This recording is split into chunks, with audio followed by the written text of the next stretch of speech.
Mr. Hausman, good morning. Would you like cleanup service today? Oh, yeah, please, but let me just tidy up real quick, because there's no way I could live with myself if you realize what a filthy pig I actually am. Thanks.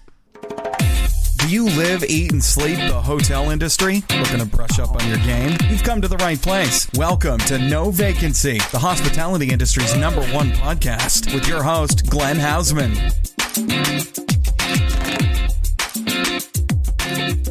Hey, everybody, welcome back to the No Vacancy podcast with me, your host, Glenn Hausman. Excited to have you here as always.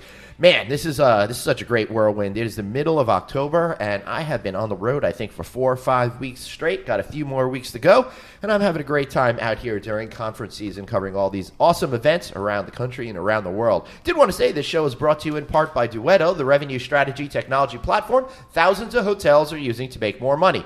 Go right now to getrevenueresults.com. That's getrevenueresults.com, and learn how you, too, with a great revenue optimization strategy in place, are going to be able to make more money. That's really what it's all about, especially when we're here at the top of the market and things are going so well. You're trying to figure out how to squeeze out more dollars or move them to the bottom line. Well, at getrevenueresults.com, all will be revealed. Also, thanks to Red Roof for being such a great sponsor.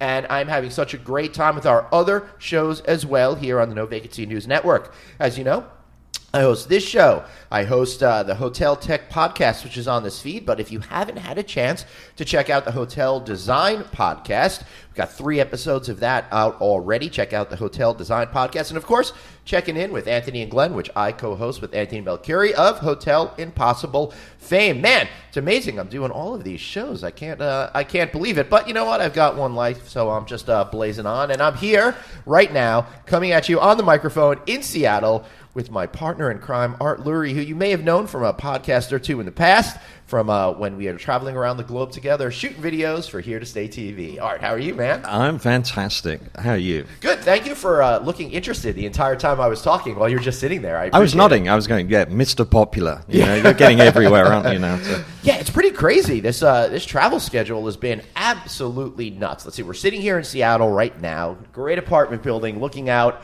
over the city skyline. Last week, I was in Lexington, Kentucky. I got to go to Keeneland Racetrack for a fun speaking gig I did with Almo, which was awesome. I was also in Austin, Texas last week for a design show, which was pretty cool. And, man, beyond that, I can't really remember. It's been such a whirlwind.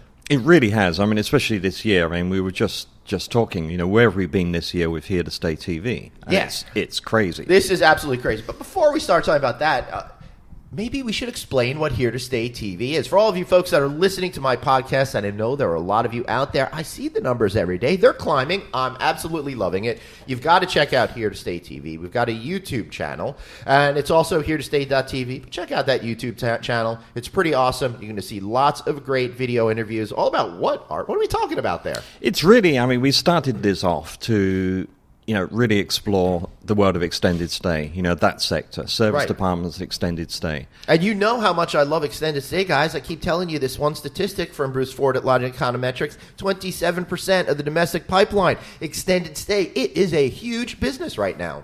Absolutely. I mean, it's sort of, I mean, you've seen it, I think in the last year and a half, you've been, you know, working in this sector. I mean, you've seen a change. I mean, it's been palpable, hasn't it? Mm-hmm. You know, where you're seeing, you know, new brands coming on the you know, into the sector. You've got old brands that are getting into the sector. You know, you've got the hotel brands that are saying, hey, this is, you know, this is a whole new world for us. You know, there's an incredible convergence that's occurring. Oh, yeah, absolutely. Yeah. And, you know, amazing time to be in this, you know, world. So. It sure is, and what an amazing opportunity we have. I want to thank Bridge Street Global Hospitality for powering our Here to Stay TV. That's really great, and they are sending us, man, all over Europe, all over the United States, and we've got a hit list of places that we also need to get to where we haven't been. But Art, I'm so dizzy. Where have we been this year? This year we've been, and you can, you know, check out all the reports on Here to Stay TV, but we've been London, Amsterdam, Paris, London again, San Diego, New York, and today, this week we're in Seattle. I mean, it's been astonishing. It really has been astonishing. I can hardly remember back to the trip in January, which was in Amsterdam. But maybe I'm forgetting it because of the fun I had in Amsterdam, not because of the... It was the first time we got you on a bike. Remember that? Yeah. Well, to be fair, I did ride a bike back in my single-digit years over there, but... Yeah, if you want to see a great video of me on a bike, then you gotta check out Here to Stay TV. Art, you still got to get me that footage of just me riding on a bike because I want to do that Zen video of Glenn rides a bike in Amsterdam. I will get that, and we've got Glenn rides a bike in New York as well. That's so true. I think we've got something here. Yeah. We should. I'm so glad we didn't do Glenn rides a scooter in San Diego because that was dangerous. If there was any video evidence of that, I think I'd just be mocked permanently. That was it. I mean, we were wondering. Yeah, we've been to these cities where the scooter is the thing. And we were saying, well, why aren't there scooters here in Seattle? Then we saw the hills, and we went, that's why. But as we're sitting here in Seattle, the reason why we're in Seattle, it's not just to shoot videos for Here to Stay TV, but we're attending Worldwide ERC's Global Workforce Symposium. I got that right without even reading it off a cue Absolutely. card. Got it right this time. I know. If you watch some of the videos, you'll see I did not get it right all the time. I'm struggling with that name. But interesting event, all about worker mobility. But yeah, blah, blah, blah, worker mobility. But what was more interesting is in how the hospitality industry has been morphing to adapt and attract these people that are looking for more choices, more opportunities to stay differently. That's it. I mean, it's sort of, the relocation sector, has been, I'm not saying it's there been in the underbelly of hospitality, but it's a big thing, that's been there, and I think a lot of people have been unaware of it. And you're right, it's morphing. And, with the state of the, the employment market at the moment, I mean, that's something we were talking about yesterday, right. Wasn't it? We have, 3.7% unemployment here in the United States. Essentially, that means full employment. And employees have all of the hand. You remember that episode of Seinfeld of having hand in a relationship? Well, right now, it's all in the employees. What they say goes in a lot of ways. Yeah, I mean, employees are becoming customers, or potential customers, and that's it. You've got to, if you're talking relocation programs, putting people into, international situations, you've got to make that attractive, and you've got to give them. And again, it's that word, choice. It's that choice, freedom, flexibility. That seemed to be the big theme, coming through this week. And that's being expressed in different ways people stay, whether it be in a traditional extended stay hotel or in an Airbnb type of environment or service apartment type of environment or, even a sleeping bag on a beach if that's what they want. Absolutely. And it's this, this growth of the brand, with the, all of these operators that have been around for a long time, they're all developing these lifestyle brands, and the same with the hotel operators. It's lifestyle, and it's that word experience again that keeps coming up. Yeah, I'm getting so tired of of that word, experience. I really want to do the experience drinking game, although I don't think anyone could get through a podcast. No. Okay, so one of the most interesting permutations that I'm seeing here right now is we kind of accidentally discovered it as we've been staying around the world. Now, while Art and I do stay in a lot of traditional hotels, we also stay in a lot of non-traditional type of accommodations, alternate accommodations. And that's one of the things that I've been trying to learn about and really trying to be an expert on in the last year and a half since we launched this Here to Stay TV. And Art, it started with us earlier this year in Amsterdam. And for those of you listening, please go back to our show in January where we talked about Zoku. Great idea. Really spinning a new creation out of whole cloth, which combines extended stay, kind of the whole WeWork sharing work environment, and all sorts of other great activities. But then we started to find these great apartments around through Airbnb, but they're not individually owned and operated. All of these smaller companies seem to be popping up. Yeah, absolutely. There's companies like Sonder, wasn't it? We stayed in San Diego. This one is Barsala. But they are asset heavy. In some ways, brand light. They're not. They're using the OTAs. They're using Airbnb. Yeah, it's very interesting, this growth. And, a lot of them thinking, hey, this is a whole new world, right. Unaware that this sector's been around for decades. Right, but it just feels like it's a whole new world because of customer-facing technology. It's closing the gap, creating that real-time bookability. If you go to bridgestreet.com right now, you can book any of these types of apartments for as long as you want, essentially instantly. But the thing that that amazes me, and again, we're sitting here in a gorgeous 2-bedroom apartment overlooking Seattle, with being operated by Barsala. In San Diego, we stayed in an apartment building that was operated by Sonder. So what these companies are starting to do now is either engage in a long-term lease for an entire building, or just get select units within a building, all under a particular brand name. So it's no longer a story of me just staying with somebody. It's now a story of me engaging with a theoretically professional operation, which again should boost the user confidence. Now, that's amazing, but also pretty scary for the traditional hotelier out there, I'd say. Absolutely. I mean, it's sort of, I don't think, in doing our roadshow, wherever we're going, this suits us perfectly, doesn't it? You've got a great 2-bed apartment, you've got great space to work, you've got great space to hang out. If we were in, 2 individual traditional hotel rooms, it just wouldn't work. It would work. You'd be lucky. You wouldn't have to see me nearly as much. Yeah, exactly. But other than that great benefit, we wouldn't have the chance to be sitting here right now in a comfortable environment recording this podcast. Yeah. We wouldn't have a chance for us to collaborate comfortably when you're editing the videos that we shoot, for example. And it just makes for a nicer way to work. We could be together, but we could also close the door and have our privacy too. Absolutely. Yeah, it just works out great. And this is great. Fantastic. Yeah, and the more that I stay in these places, the more that I like them, which should be a very scary warning sign for traditional hotels out there. It's going to be interesting to me to see how all of this starts to come together. I'm seeing everybody's going to kind of meet in the middle at some point. At least that's kind of the hunch that I get. The hotel organizations are going to start to expand to get more into this side of the universe. And sites like Airbnb and other types of companies are going to start to go into more of the traditional hotel type of universe. Until 10, 15, 20 years from now, I'm not sure we're going to be able to distinguish anyone from any other one. No, it's interesting, this sort of meeting in the middle. What is that middle like? That's a very interesting thing. Is it what happens when these things meet? I think there will be... It will be survival of the fittest at that time. Yeah. The ones that can genuinely come up with original experiences. The Zokus of this world, say.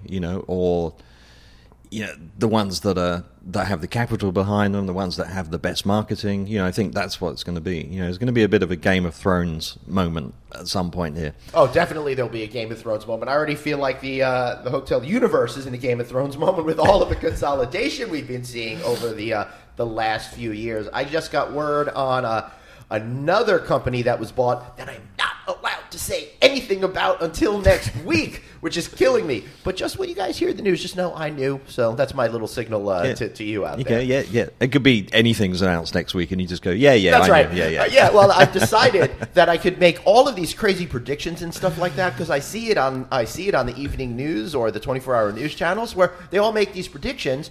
And then nobody comes back 2-3 years later and calls them out on it. They all just get away with it. So that's what I'm going to do. Make all sorts of crazy predictions. No one's going to call me out on it. And then I'm living the sweet life. That's the way. So, yeah, big news in hospitality next week.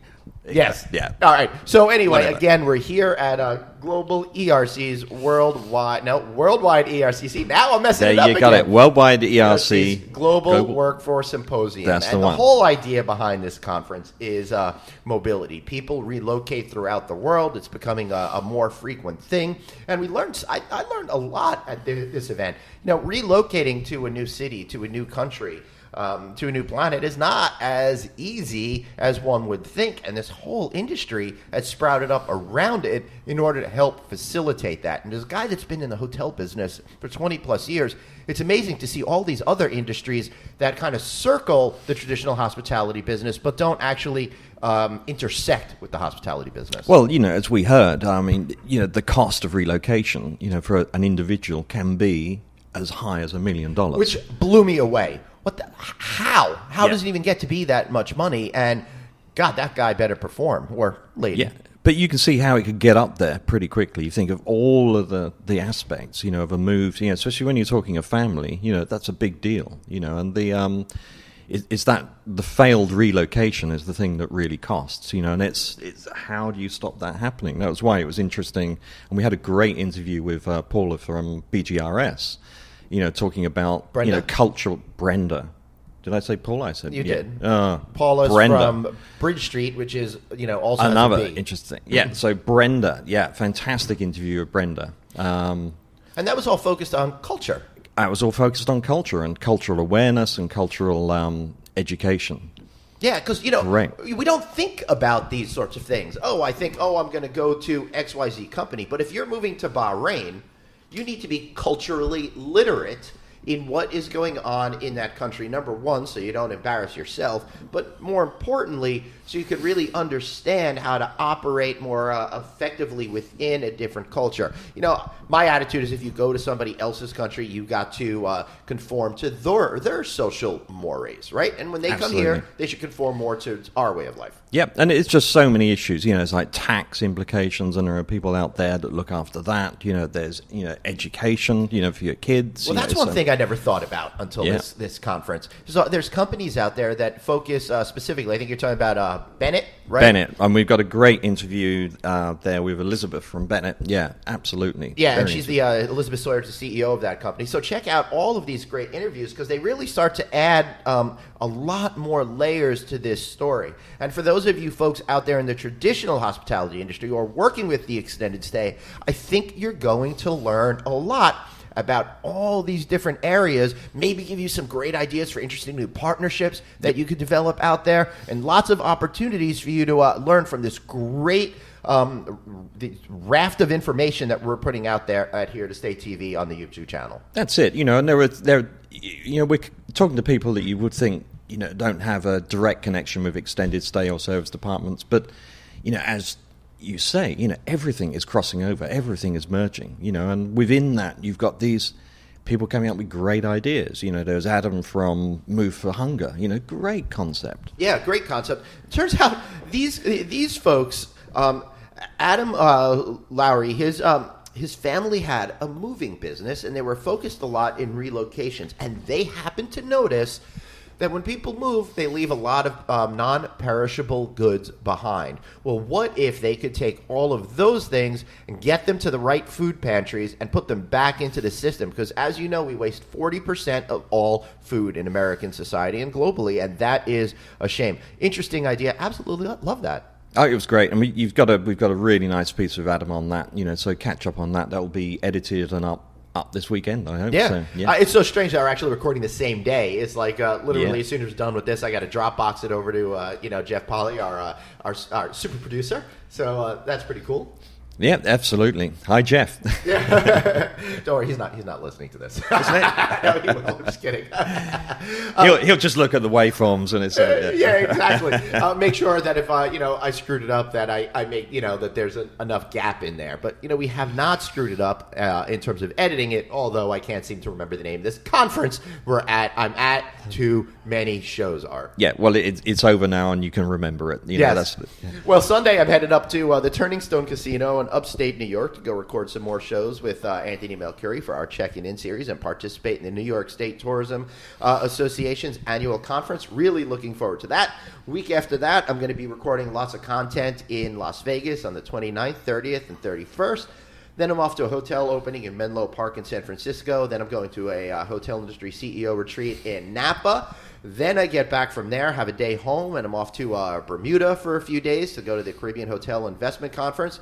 Then I'm home for 8 seconds, and then I've got to go to the HX Experience, BDNY show, and all of that. And if I survive to mid-November, I think I'm going to be surprised. So for all of you guys out there, take bets, maybe put together an office pool. Will I make it? When will I drop dead? It's up to you guys to guess. And you're doing that all without an entourage. It's amazing. It's just, I'd love to have an entourage, though. You want an entourage? No, I don't. I think that I saw what happened to MC Hammer. It it destroyed him, right? And I don't want to go back to being a bat boy. So, I'm thinking that I'm just going to travel solo. I like it. Love traveling with you. I love traveling with Jeff for other video projects that I do separate from Here to Stay TV. But I just like being left alone when I travel and I have to talk to anyone. Yeah, you're very well behaved. I mean, as long as we get you a sushi in every city, as long as we get you a steak, we're fine. Yeah. As long as that burger is cooked. Yes. Oh, right. Okay. So I don't know if we told this story when we were in Paris. Probably not. But I was not culturally literate, Art, and that's the cost problem. Me, and it cost me severely because here I am. Oh, I'm Mr. America. I know absolutely everything. I don't need to worry. Innocently order a hamburger in a bistro in Paris, and man, did they even cook that thing? No. It was. I was saying, well, that's the way they do it. Right. It's. You just nibble around the edges, really, didn't you? Yeah, well, the outside...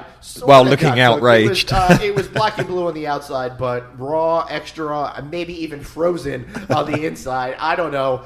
I wasn't getting that far in. I remember the mad cow disease you had in the UK a number of years ago. I'm still haunted by images of that, and I wanted to survive the trip, so I didn't have that. Did have a great French onion soup, though, that night. Yeah, absolutely. Yeah, you enjoyed that. Yeah, I definitely did. All right, we have strayed so far off topic at this point. I'm not sure I can save this show, Art. Is there anything that we missed? I think, what else can we pack into this? I think that's it, really. I do too. What have we got, for Here to Stay? I think we've got coming up, we might be at the Association of Service Department Providers in London in December, certainly. We'll be reporting from there. Hopefully we'll do that. That should be pretty good. And that's going to be a tough one. I've got to go from California to London back to Las Vegas on that trip. I hope I survive that. Oh, that's going to be fun. Yeah, that is going to be fun.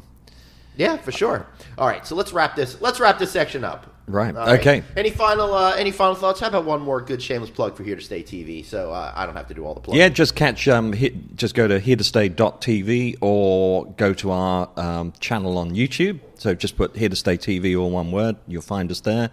And yeah, there are just probably now hundreds of interviews on there. I've not counted them up. Yeah, and if you're super lazy, also just go to novacancynews.com. Check out our video section. I post a lot of them up there. And if you're not subscribed to our Sunday night newsletter, where I include a weekly video that Art and I do, text the word hotel to 66866. It's just that simple. Text the word hotel to 66866 or go to novacancynews.com and you could sign up there. All right, so we're going to kick it off to a commercial break. When we get back on the other side, I've got an amazing interview. You all know him. Big industry player, Bill Duncan, global head, all suites and focus service category with Hilton. That means he oversees Embassy Suites by Hilton, Homewood Suites by Hilton, Home2 Suites by Hilton, all suites brands, along with Hampton by Hilton, Hilton Garden Inn, and True by Hilton. Man, that's a lot of stuff he's overseeing over there. Wow. Surprised I knew it all. He also oversees the Enterprise Owner Relations team. Not exactly sure what that is, but he oversees it, and I'm sure he does a great job of it. All right, so stick around. After this commercial break, we're going to have that absolutely incredible interview.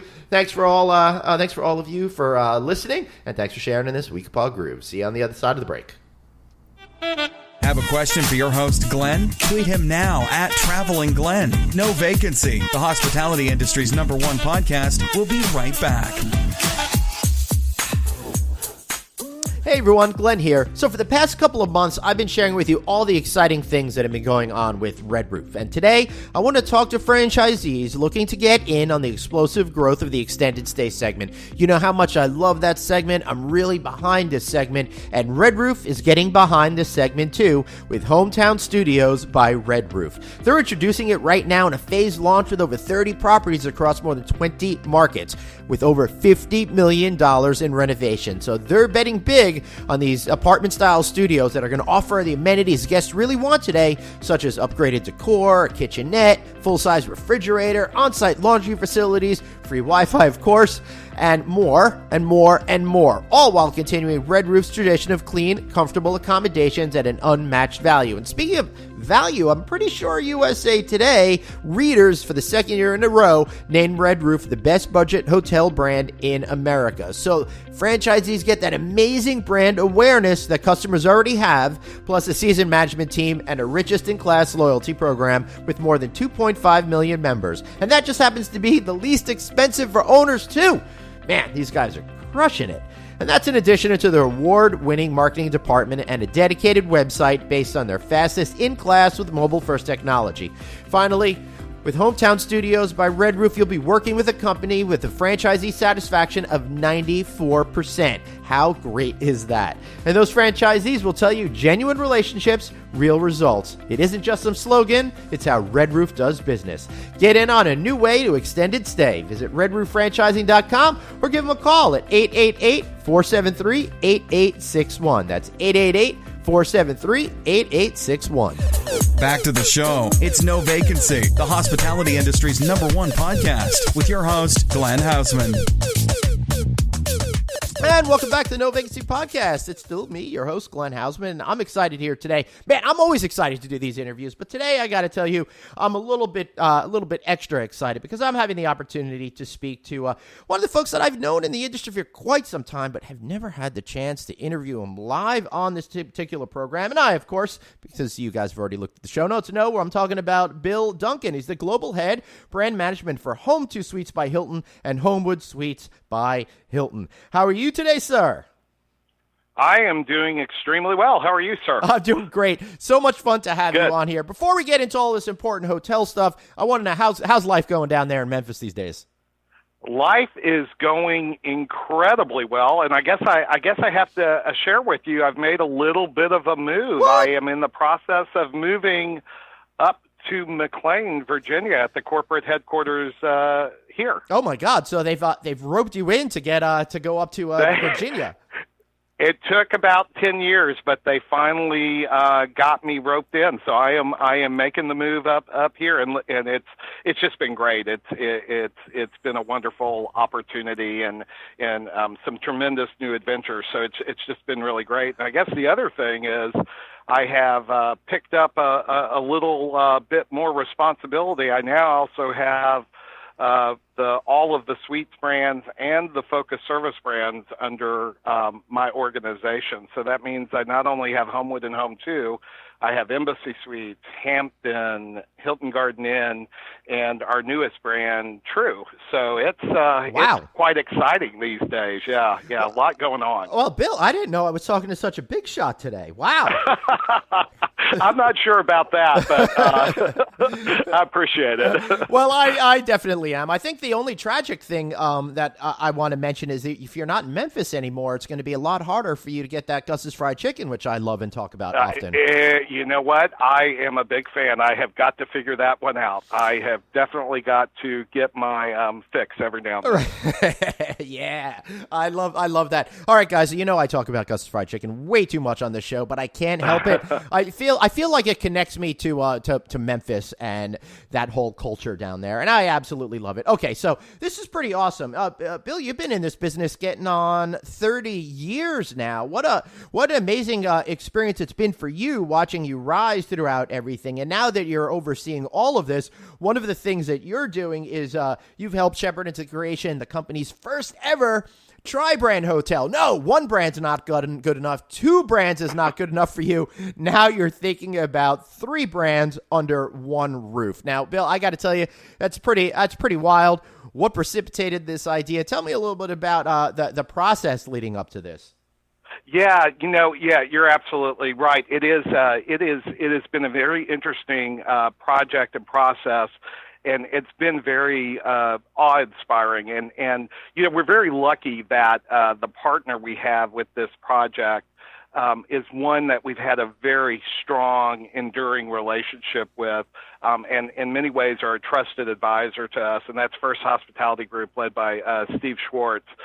He came to us with this idea about a tri-build in Chicago, and we really hadn't had that on our radar, but when he brought in the pitch and the story, and because it was so compelling, and just as importantly, it was him, we felt, gosh, if this is going to be successful, it's under this circumstance with this type of partner, and let's give it a shot. We've just had so much success with our dual brand strategy.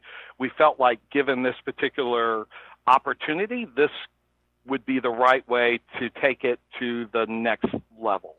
So that's basically how we got started. Yeah, and I definitely see it as taking it to the next level. That's absolutely for sure. So just to let everybody know, this is in the McCormick Place area of Chicago, and we're talking about combining Hilton Garden Inn, Hampton by Hilton, and Home2 Suites by Hilton brands all into one building. Now, Bill, I've seen a little bit of this and that and the other thing in New York City in particular. There's this one street that's got a building with 3 or 4 hotels in it, all owned by the same company, different brands, different companies, but they're not, I wouldn't call it a tri or a quadruple brand hotel because none of the brands actually have any interactions with each other, front of house, back of house, anything like that. So this is entirely new and interesting to me. Why did the company feel that they could handle 3 brands rather than 2, and why the brands that were chosen in particular, other than obviously you want to have an extended stay brand in there?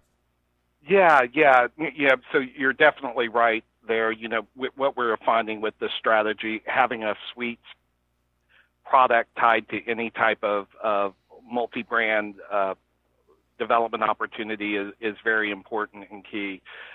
We found this to be a particularly attractive opportunity because of the particular location, which is right next to McCormick Place Convention Center. In fact, the hotel is actually connected by a sky bridge to the actual center.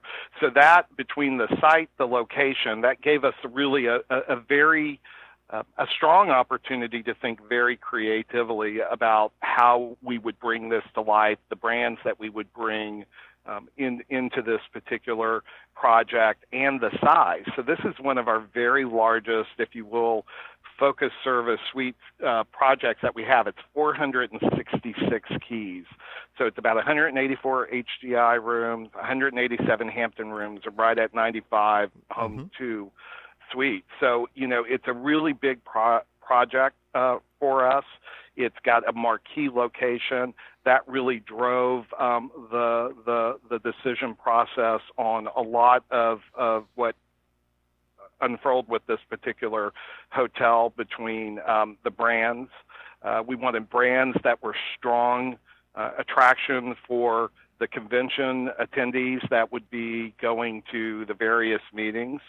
But we also wanted brands, because Chicago is so powerful as a leisure destination, that were very, very attractive to leisure guests. And so when we put all that into the mix and we looked at how we wanted to configure it, this is where we came up with these particular 3 brands to participate, and the size of the hotel. And then we went into designing the actual core offering of the project. Okay, so let me ask you the same question, but kind of from the opposite way. Why go with 3 brands as opposed to one Mothership brand like a proper Hilton Convention Center hotel? What were you thinking? I have a feeling that leisure aspect is going to play into it a little bit, but I'm curious as to see why you think 3 different properties that feature different business mixes make more sense than one particular brand.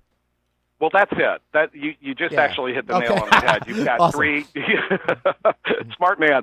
You've got 3 brands with 3 very distinctive business mix, target audiences that when you bring them all together, there is a tremendous opportunity there to optimize performance. And again, you layer in the wonderful city of Chicago and the multiple demand generators there between, again, the convention group, leisure, transient business.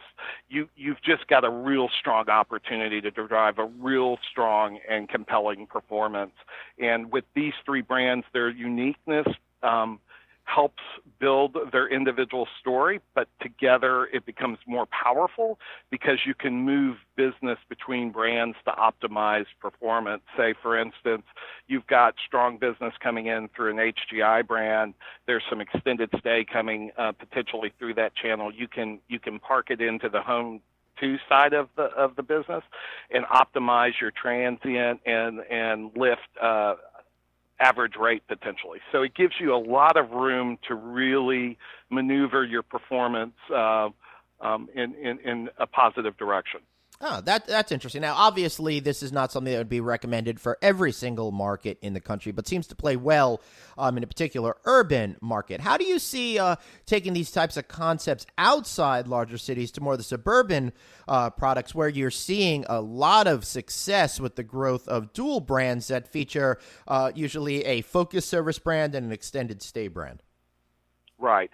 Well, to be fair, this is our initial project and try build, and we are going to make sure that we maximize its performance and understand how it operates, right? Understand how the guest behaves there before we take it into necessarily other markets. We feel very strongly that our dual build strategy is definitely right for the suburban and other types of urban markets.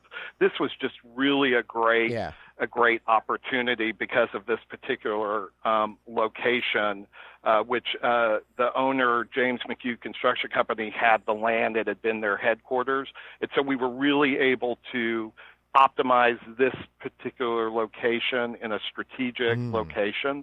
We'll have to figure out if this plays in other areas if the right opportunity comes up, and again, really very importantly, with the right partners like we have with First Hospitality Group and McHugh Construction. Right, because these guys they're taking a little bit of a chance, because the safe bet would have been to just build a single branded property, but this is absolutely. And go back to your point about why not a big Hilton. Well, we already have some of those, right? Of course, in that market. Yeah, of course. So I figured that, but yeah, it becomes it just becomes brand kind of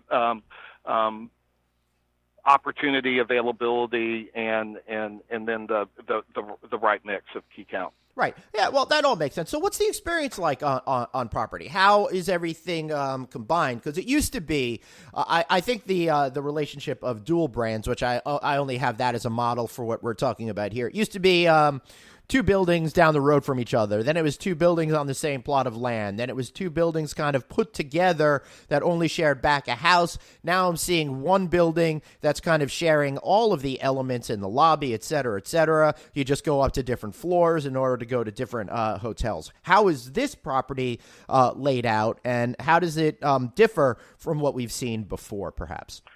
Well, first of all, you have perfectly laid out the evolution of where this has gone from the very beginning to today.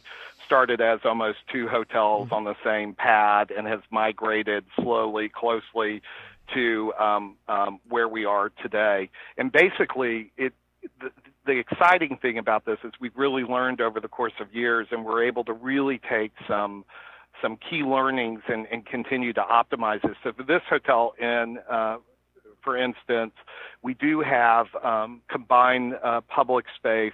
We do have an expanded exercise room that's shared. There is an indoor pool that's shared. Nice. We have 10 meeting rooms and 7,000 square feet of meeting space on top of being connected to the McCormick Place. But what's really fun is we have some great food and beverage opportunities and offerings here. We've got a View Skyward bar and a restaurant at the top of the hotel. They have a Fat Pour tap works with over 200 beers in the facility, as well as a Starbucks. So it allows you to do things a little bit differently than you would at a typical single branded type hotel. Customers enjoy that. They understand this is a unique experience. They get their preferred branded experience, but they get a little extra because they're in an extra special place, extra special location, and they just love it. It makes it interesting and intriguing for them. So what about on the flip side? What's the ownership group getting out of having this, other than obviously the ability to reach out to different market segments? I'm thinking more about the economies of scale that they were able to put together, labor savings, all of that kind of fun stuff. It's all those. It's single permitting, construction cost efficiencies, pooling of labor resources, ability to purchase efficiently, just a whole wide streamlined back of house significant administration level savings. You don't have to have multiple individual staffs for each hotel. You can share a single sales group and opportunities like that. So there are so many pluses and upsides to this. It's really become one of our fastest, not the tri-build, but just this combined hotel has become one of our fastest growing development vehicles in our company because of all those types of savings you can get. There is a lot in it for the owners, which makes it very attractive. Yeah, I think about just from the sales and marketing perspective. If I have the head of sales from my property going into XYZ company, and they're like, oh yeah, we only need extended stay. Well, we got that. Or we have some extended stay and some transient stay. Oh, we got that. So it all, I think, comes together in a way that works out really well for all the folks on the hotel level. And you really feel that the customer side is embracing it too. I didn't mean to go past what I was saying. So go ahead, tell me about that. No, actually, and then your talking points were right on, because then I think there's a whole advantage about revenue management too, and how you manage revenue, and again, using the brands, taking their distinct advantages and working with that to maximize performance. It's a great opportunity as well. So they just continue to add, all the pluses continue to add up. And you're right about the sales teams. They can go out and really have a holistic offering that, as many corporations, companies in particular, as I think about business travel, as they try to segment where their team members, employees go into what types of brands, you're able to serve all of those unique customers, to have a holistic ability to serve multiple team member travel segments within companies is very attractive. There's a lot of high value. Right. Probably our biggest opportunity, where we really try to center the teams, is to make sure they have an extended stay sales specialist that still has some unique differences that need to be handled separately and to a higher degree, because of it's still a bit of a niche segment. But we've got tools, resources, and trainings. You get that right person, we're going to make sure that they're taken care of and know what to do to really help leverage the performance. If you can get that strong base in there, extended stay, your performance is just really going to hum and buzz. Yeah, it sure is. And anyone who's been listening to this program for any amount of time knows that I totally think the extended stay market is buzzing out of control in a good way, not in a bad way. One of the stats that I put out there all the time, Bill, is that according to Lodging Econometrics, 27% of the new construction pipeline is focused on this extended stay product, which is absolutely incredible. Now, you've held those management positions with brands such as Embassy Suites, which is an all-suite product. People might stay there a little longer. How have you seen the changes within the extended stay market over the course of your career, and where do you think it's all headed to? So I love extended stay. I feel pretty much in my career I grew up through the extended stay world in many ways. I feel very attached and attracted to it. The thing that I'm so proud of and pleased with and thankful of is that the general traveling public knows more about it than ever before. It's like this big secret has been uncovered, and people just love it. And it's been so fun to be a part of that, watch that and grow with it, and watch it from within my own company, within Hilton, really blossom and become a significant part of our performance and contribution into earnings. It's just that the fact that this is not a secret anymore just really makes me excited and incredibly proud to have been a little part of that over the course of the last 25 years. So it's amazing. So how much of this is people's understanding of what the extended stay segment can do for their stay experience versus perhaps a cultural shift that we're taking place with the rise of alternative accommodations and people wanting to stay differently? I know it's all anecdotal, but curious to mine your decades of experience.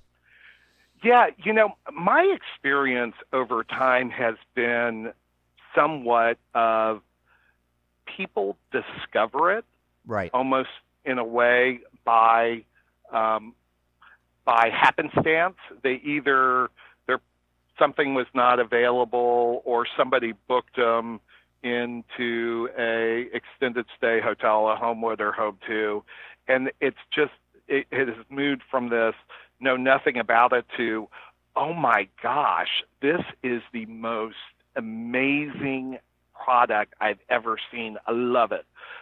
It's been really, and it's fun to watch these hotels, extended stay hotels, go into markets where there's not necessarily an extended stay product per se, and the whole community discovers it. It's like this great unveil. So I don't. It seems to have been. It unfolds over in some unusual ways sometimes, but once they discover it, they are crazy loyal. Our extended stay brands in Hilton have some of our highest, if not highest, customer sat and loyalty levels of any of the brands. It's a sticky segment. People get in, they love it, and they don't want to leave, and they become just really strong advocates for you. Right. Well, it plays well into the American ethos of more. You get more space. You get, you get more of all of that kind of stuff, and you feel like you're getting a good value. Yeah, that's the key. You've got just a really, really lovely, nice, well-appointed suite and strong value.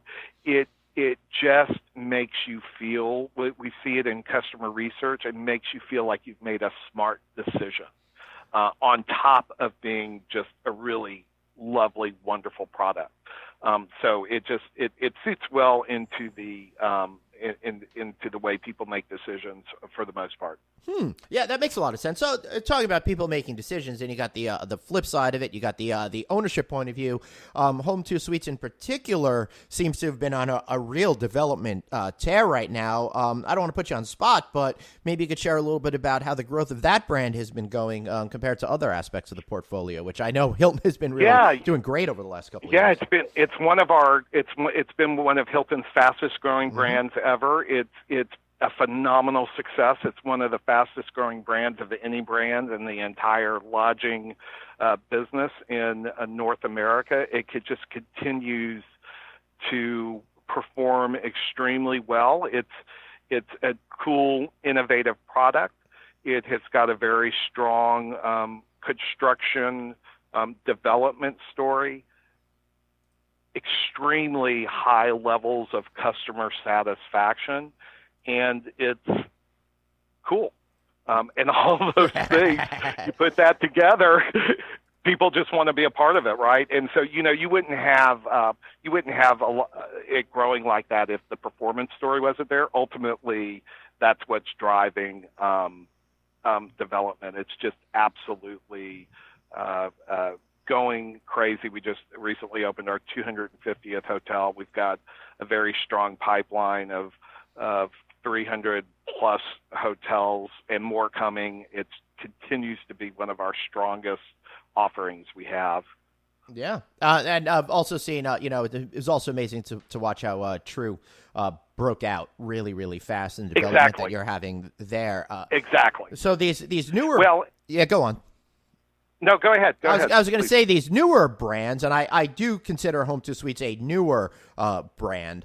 You really seem to be connecting really well with both the ownership side and the customer side, because the rapid growth of these new offerings are incredible, and I can't wait to see which other ones are going to be coming up very shortly here as well.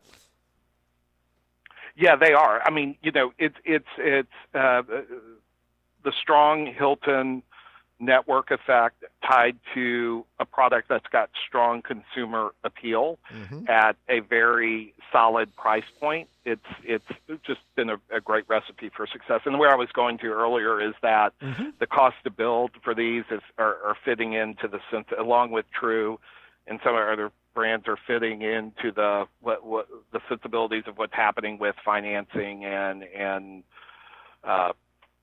requirements there. So they seem to be the right segments to be, in many ways, investing in for many owners. Yeah, for sure. And I recommend, if you want to learn more about True, I got a great interview with Alex Jarrett, who runs that particular brand. And we talked all about, in that conversation, the essence of what the brand is and some of the changes that were made that they've learned over time, and how the brand is continuing to evolve and meet the customers to where their expectations are continuing to go. Bill, we got a few more minutes left. I'd be curious to learn about what your strategy has been working your way up from the early days of your career to having such a prominent position right now in Hilton. Well, I have to tell you, I am a very blessed individual, because since I've been about 4 or 5 years old, I always knew I wanted to be in the hotel business. It was just something I just truly was attracted to and enjoyed, traveling with my family. And so, I have just loved every moment of working in this business. I think the ability to get to work with so many wonderful people and ultimately serve guests when they're on the road away from their home base has just been an honor and a privilege. And I'm really thankful, and my family's very thankful that I have something I like to do, which has been awesome. And so I've just tried to live every day with going in and giving the best and enjoying what I've done, no matter the opportunity and or the issue, and just continue to think of how to do what I do better. And it's just been a remarkable privilege to be able to work in this business. All right. I'm very grateful. That was really nice, but I want to hear some really good advice that you could give folks that are trying to figure out their way to negotiate working within such a large-scale company, because you've gotten promoted over the years to such a great position. I have. Yeah, how do you negotiate those systems, which can be, I think, challenging sometimes to certain personality types? Yeah, well, the first thing that popped in my head when you asked that question is to take chances and say yes. Right. I have been one, and I love to learn. I absolutely love to learn and figure out new ways and new things. So whenever there's an opportunity to volunteer, try something new, I always try to put my hand in the air, my hat in the ring, or whatever, however you say it, to try to be a part of an opportunity. And because I really love what I do and I find a lot of joy out of it, I just really try to work hard to get better. And over the course of my career, these opportunities of saying yes have led to career progression. We've also changed as an organization many times over the 28 years, years I've been with Hilton, and I've always looked for the bright side of every change and always tried to figure out how I could contribute to make it work. And by volunteering, saying yes, and trying to see the path forward and be a part of the future, it's really helped me navigate, learn, and grow. And that's my advice. I always tell people, volunteer, raise your hand, say yes. So tied to this topic that we're talking about with the Tri-Build, about 3 years ago, we were really, it was 3 or 4 years ago, it was becoming very clear this dual build strategy was taking off even further. And we were realizing we needed to do something to get our hands around it, in the sense of creating some operating procedures, standards, really managing it versus just letting it kind of happen, grow, and just go off in many different directions. So I volunteered and said, hey, I'll be glad to do this on behalf of the enterprise. So I ended up constructing our multi-brand strategy, working with a bunch of brilliant, wonderful people on behalf of the enterprise, even though I was at that point over just Homewood and Home2. So it was an opportunity that opened a door. I learned an incredible amount, and then that led to other opportunities because clearly our group was able to do some great things. Right. Okay. So I guess that makes you the anti-Nancy Reagan. Just say yes. But sorry. I like to keep my references timely. Keep them no newer than 1984. But I know. I'm wondering how many people will actually know what that means. I know. All right. So, okay. So, but I got to tell you, Bill, you seem to have those guts, or at least you portray to have those guts externally. What if what advice would you give to people to just say yes that might have those internal fears of, but if I say yes, I'm going to be a failure at it and my whole career is going to be over and all that kind of stuff that gets into your head? Yeah. Well, the first thing I would say is you just described me. Mm-hmm. I was not always that brave or that forceful. And what I learned is baby steps to learn how to do that is very important.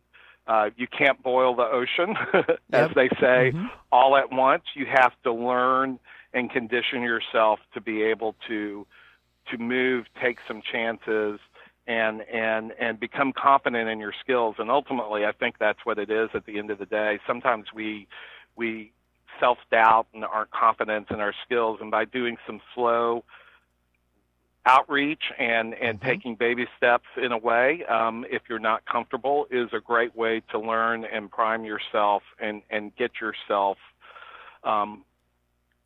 future forward thinking about opportunities. I do believe it is a learned skill for many of us. It's not necessarily second nature to a huge part of the work population, but if you can prime yourself, train yourself to think in that manner and take some steps to learn and grow and build your confidence and get comfortable with change, it could be an amazing adventure. I love it. Don't try to do it all at once. No. Baby steps is the way to go. I was going to make a good What About Bob movie reference, but I didn't want to totally mess up our audience. Kids, look it up. 1991, Bill Murray and Richard Dreyfuss movie. Bill, before we wrap up, anything that you feel that I've missed that you're just dying to get out? Perhaps you could give me some corporate secrets or something like that. Well, that will not be happening. But I figured if I just threw it in there, yeah. No. But no, there are a lot of great things happening. With Hilton, with the dual build strategy, this tri-build, and the future is really bright, and we got a lot going on in a very good way. So. Great. Awesome. Well, Bill, I guess then that pretty much wraps up our time. So thanks so much for being here. Enjoyed it. Yeah, and I really appreciated having the opportunity to talk to you today. And I want to thank all the listeners for being here and continuing to support the show. Make sure you drop me a line at Traveling Glenn on Instagram and Twitter. Be sure to give us a 5-star rating on iTunes. You know how much I love that. And, of course, visit our page, No Vacancy News, on Facebook. So, for Bill Duncan and myself, Glenn Hausman, I want to thank you for listening. And I'll be back next week. That is, unless I decide to go out and open the first ever 13-brand Hilton property. That's right. I'm going to go for it. I'm going to put a Waldorf, Conrad, Canopy, Hilton, Curio, Doubletree, Tapestry, Embassy, Hilton Garden Inn, Hampton, True, Homewood, Home2, and a Hilton Grand Vacation all in one building. I'll see you guys there. And not only that, but I'm going to put it in the middle of Kansas so nobody actually shows up. Thanks for listening, and I'll be back next week. Thanks so much for listening to No Vacancy, the hospitality industry's #1 podcast, with your host, Glenn Hausman, online at rouse.media, on Twitter at Traveling Glenn, and on Facebook.com/Glenn.Hausman. We'll catch you next time.